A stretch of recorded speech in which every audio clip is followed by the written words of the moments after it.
So I'm going to tell you why it's better, or should I say,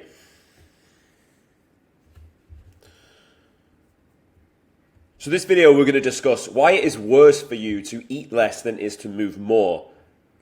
Purely on thermodynamics, will both work? Absolutely. But from doing 29 transformations later, these are my findings, okay? This is the transformations I get, this is the gorilla platoon I run, and if you're new to the channel, welcome, my name's Tom Sergey. So, a bold statement, but one that we're going to go into. So, let's say, for example, you are going into a dieting phase. You decide that you will drop your calories quite low, quite significantly, because calorie deficit. And you'd be absolutely right in thinking to do so. Now, the issues you're going to come into and run with that is, most of you, when you start, your metabolisms are in the fucking bin. Because for the longest of time, you've either eaten garbage, which is not containing proper nutrients to fuel your body, or you've been in mass drastic weight fluctuations from a food perspective. So you've either had your food really low anyway, or it's been really, really high of garbage foods. So most people have burnt out their metabolism. And then if you start at really low food, that will work for a little bit. Absolutely, boys, it will work for a little bit. Don't think I'm here to say it won't work. It will, but it will only work for a little while, and then you won't have anywhere to go with it. Where do you go from lower food when you're already on really low food? Lower, until you're eating fresh air every day and your body's just going to be in a state of survival and it's not going to want to drop off the body fat. Now, one thing I'll make this very clear. Here, I'm here to talk about body recomposition, not just fat loss. Fat loss is a process of it. Of course it is. Every photo you see on the screen here, they are all leaner in the end. Of course they are. But it is about body recomposition, and most of you, that is what you want. You don't just want to lose overall weight. Maybe you need to drop weight for a fight, fine. But most of you want an aesthetic body, but you realize you need to drop off body fat. To do so, then you discovered calorie deficit. Now I'm telling you that calorie deficit is important, but there are other means and ways to go about it. If you do take your food really low, and you can continue progressing with it, you will find that your training performance starts to dip. Now, if gym floor performance drops, you have fucked it. You are really going to struggle to hold on to whatever tissue you had, and you can bet your bottom dollar you're not going to build any new tissue, even if you weren't that well trained beforehand. So not only are you going to just become a smaller version of you, it's going to be miserable and you're not going to look how you want to anyway. You will very quickly lose the fullness inside the muscle that you already have, which will then give you the perception that you are skinnier, when really it's just you are flat because you've pulled all carbs out of the diet. And then it's just going to be an overall miserable process. You've gone really low on food, you look flat so you look garbage, your gym floor performance is down so that basically you can't get a good pump, you can't develop muscle tissue, so you're just becoming a smaller version of yourself. And on top of that, you're stacking these habits on really bad habits where your metabolism is not in a good space in the first place, and you will not get results like this by doing that main approach. And it sounds like the easy thing to do, pull food, but in practicality, it just doesn't really work. And then you're also starving yourself of nutrients. What you wanted was an aesthetic body. You understand you need to get lean to achieve this. This is the approach I take to do so.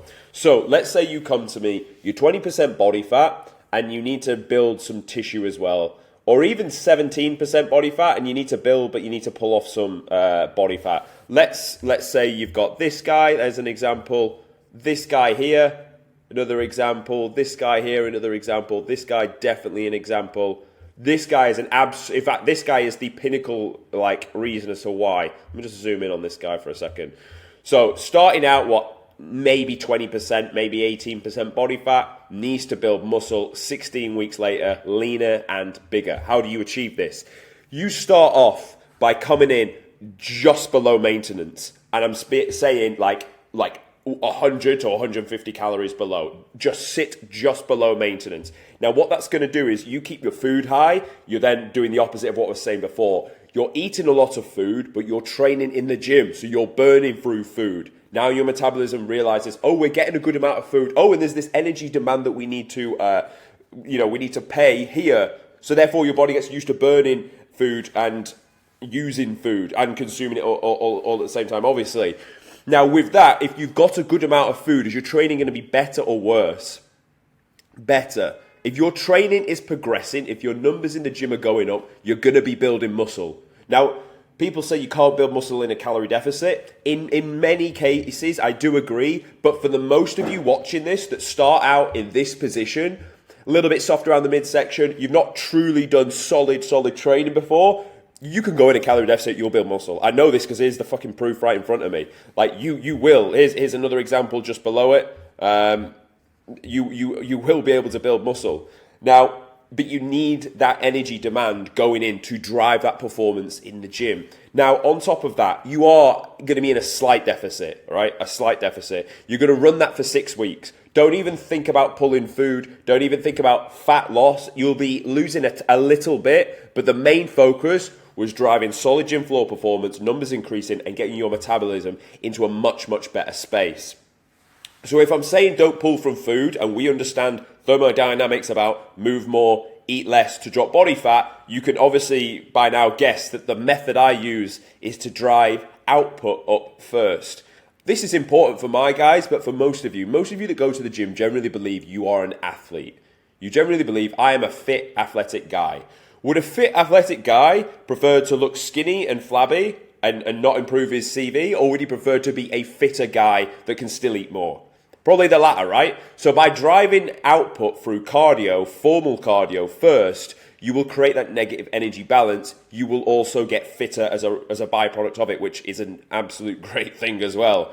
Now, how do you do this? You start off with something that is non-impact, because as soon as we put cardio in, just know it's never coming out until you complete the result. So you're going to start at something like 20 minutes daily. Heart rate is going to be 120 to 130, and we'll come on to why in a second. Then with that you can do it daily because it's not going to drive too much fatigue, and it's not going to spike appetite too much either. If you do some hard sprint sessions, appetite's going to be really high. If you do a hard swimming session, appetite's going to be high. Can you do the odd run here and there? Yes, but do it on a non-training day. Now, the progression that we could do is we could add more minutes, brilliant, or we can increase the heart rate ever so slightly and go 130 to 140. Now we're using intensity of a means of driving that up. So it might start out with an incline treadmill walk, you progress it to the cross trainer or elliptical, whatever you call it in your country, and then you progress it to a Stairmaster. All of this non-impact, all of this driving a greater negative energy balance, all of this dropping off body fat while you still uphold food, and you uphold food especially high around your resistance training sessions to drive performance in the gym. I cannot stress enough, the most sacred part of your transformation is gym floor performance. Your ability to improve in the gym is the only way you will build muscle. You can eat all the protein in the world. If you're not improving in the gym, you're not going to be building muscle. Of course you're not. At best, you may retain it. Most of the time, you'll probably lose it. Now, with the style of training you're going to do, you're going to make sure you hit the muscle twice per week. You're going to make sure you lift every rep with a good tempo, slow on the way down, stop the bottom, drive back up. Lift for a full range of motion because distance traveled is important. You're going to drive the origin insertion of the muscle together, making sure the arm path's correct, and then you're going to take it to failure, making sure your last repetition is going to last about 3 to 4 seconds in the concentric phase. You do that for long enough, boys, the body fat will drop off. Now, it may get to the point where cardio is really high, even the output level is high, and at that point you are like, you're feeling the fatigue. You've got a couple of options. You can either grizz through it, like I would probably tell you to do, or if you need to run like a deload week in the gym, run a deload week in the gym.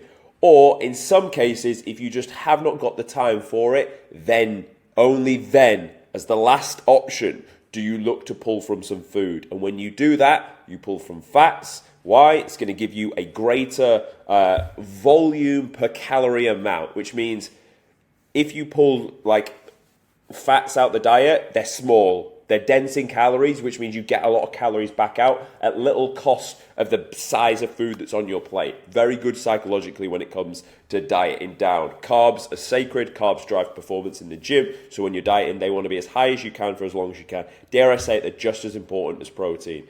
Carbs are going to drive the ripping of the muscle. Protein is going to repair it back after that. So that is why I don't go low in food. unless we really have to, unless you've been doing it for a long, long time and we've already exhausted loads of other options, then fine. But for most of you that are starting around 20% body fat, you shouldn't get to the point where your food is disgustingly low. And if it is, it better only be for a week or two at max, just to finish the job. The backbone, take this away from the video, the backbone of your deficit is done through output for the longest period of time. Thank me later when you're not absolutely eating your elbow off because you're fucking ravenous. If you found this useful, great, subscribe, there'll be more coming, and I'll see you tomorrow.